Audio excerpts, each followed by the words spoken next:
ये बड़ी कामयाबी, एक के बाद एक नक्सलियों के जत्थे समर्पण कर रहे हैं, पुनर्वास की योजना में शामिल हो रहे हैं और ये 84 लाख के इनामी हैं 34 नक्सली जिन्होंने हथियार डाले हैं और पुनर्वास का रास्ता चुना है।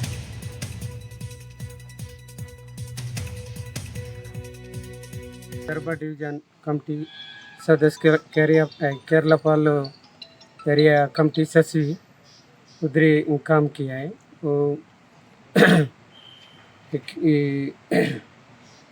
उधर से कैंप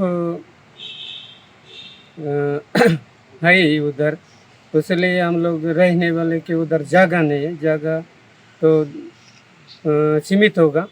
उस समय बड़े बड़े लोग सिलेंडर हुआ वो सब लोग, इसलिए हम लोग सोच के जगह इधर से नहीं है, जंगल से गश्ती बढ़ रही है, उसलिए हम सोच के हम लोग मुख्य धारा में जाके सिलेंडर करके। आज हमारे लिए खुशी की बात है कि आज 34 जो माओवादी कैडर के लोग हैं वो बीजापुर में आत्मसमर्पण कर रहे हैं, जो पुनर्वासित हो रहे हैं। इसमें जो मुख्य रूप से एक डीवीसीएम है, साथ में कंपनी पीएलजे जो कंपनी नंबर 2 जो खासकर जो वेस्ट बस्तर डिवीजन में कार्यरत है उसके 2 मेंबर्स हैं। इसके अलावा कंपनी नंबर 1 मेंबर है। इसी प्रकार एसीएम और party member, militia platoon commander, RPC अध्यक्ष, कुल मिलाकर 34 लोग आज पुनर्वासित हो रहे हैं, जिसमें कुल 84 लाख का इनाम घोषित था। ये सभी साउथ सब जनरल ब्यूरो के हैं। जो आपको जानकारी होगा कि साउथ सब जनरल ब्यूरो 3 जो division, Darbha division, west Bastar division और साउथ बस्तर डिवीजन का को मिलकर बनता है। और अब रुख करेंगे हमारे संवाददाता पंकज सिंह भदौरिया हमारे साथ जुड़ गए हैं और जानकारी देने के लिए। पंकज, 34 नक्सलियों का सरेंडर, पुनर्वास योजना में वो शामिल हुए हैं और एक के बाद एक नक्सलियों के जत्थे सरेंडर करने आ रहे हैं। अब तो यही माना जाए कि बस गिने चुने नक्सली बचे हैं छत्तीसगढ़ में। देखिए, बिल्कुल सही कहा आपने कि गिने चुने नक्सली बचे हैं बस्तर में, क्योंकि जिस तरीके से बड़े पैमाने पे सरेंडर हो रहा है, ये इस बात को साबित करता है कि नक्सलियों की जो अब लड़ने की क्षमता है वो बेहद ही कमजोर हो गई है। इसीलिए पूरे छत्तीसगढ़ संभाग में आप देखेंगे, छत्तीसगढ़ ले लीजिए, महाराष्ट्र, तेलंगाना या उड़ीसा, हर जगह में आपको दिखेगा कि बड़े पैमाने पर हथियार के साथ नक्सली सरेंडर कर रहे हैं। आज भी 34 नक्सलियों ने सरेंडर किया। 84 लाख के इनामी नक्सली थे।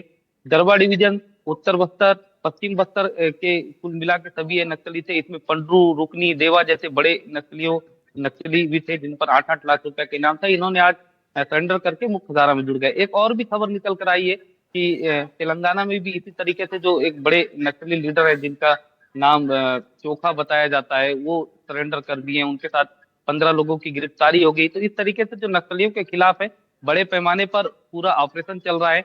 महाराष्ट्र, छत्तीसगढ़, तेलंगाना से लेकर के उड़ीसा, चारों राज्यों में एक कंबाइन ऑपरेशन चल रहा है, जिसका परिणाम देखने को मिल रहा है कि बड़े पैमाने पर नक्सली अब हथियार के साथ सरेंडर कर रहे हैं। जी पंकज, ये बताएं कि जिन 34 नक्सलियों ने बीजापुर में पुनर्वास योजना का में शामिल होने की बात कही है, जो शामिल हुए हैं, क्या उन्होंने अपने हथियार भी डाले हैं? हथियारों के साथ उन्होंने समर्पण किया है? देखिए, हथियारों के साथ तो अभी ये नक्सली नहीं पहुंचे, लेकिन इसमें से मैं बता दूं कि ये जितने भी नक्सली हैं सभी बीजापुर, दंतेवाड़ा और यहाँ तक कि जितना उत्तर बस्तर, माड़, जो भी इलाका है, सारे इलाकों में सक्रिय रहे हैं। और इनके जो सीसीएम कैडर के नक्सली हैं, जो जिन्होंने सरेंडर कर दिया, उसके बाद इन्होंने फैसला लिया कि अब जंगल में रहना उचित नहीं है, तो ये मूव करके बीजापुर एसपी से कनेक्ट होने के बाद में सीधा सरेंडर करके मुख्यधारा में जुड़ गए। जी, शुक्रिया पंकज आपका इस पूरी जानकारी के लिए।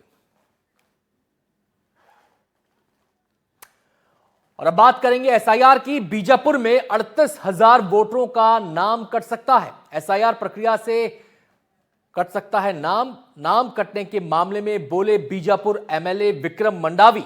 38,000 वोटरों के नाम काटे जा रहे हैं, क्या यह सही है? प्रशासन को बैठक कर राजनीतिक दलों से बात करनी चाहिए।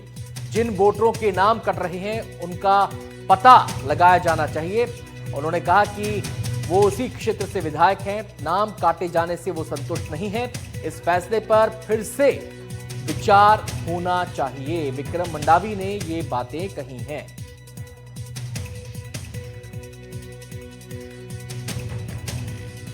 तो एसआईआर की प्रक्रिया को लेकर यहां पर विक्रम मंडावी ने सवाल उठाए हैं। उन्होंने कहा है कि 38,000 लोगों के नाम काटे जाने हैं, उन्हें ये बात सही नहीं लग रही है। ये प्रश्न उन्होंने उठाया और ये भी उन्होंने सलाह दी है कि प्रशासन को बैठक करनी चाहिए, सभी राजनीतिक दलों से बात करनी चाहिए।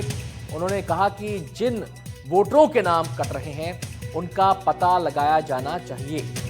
उन्होंने इस बात का भी हवाला दिया कि वो उस क्षेत्र के विधायक हैं और नाम काटे जाने से वो संतुष्ट नहीं है। इस फैसले पर फिर से विचार किया जाना चाहिए।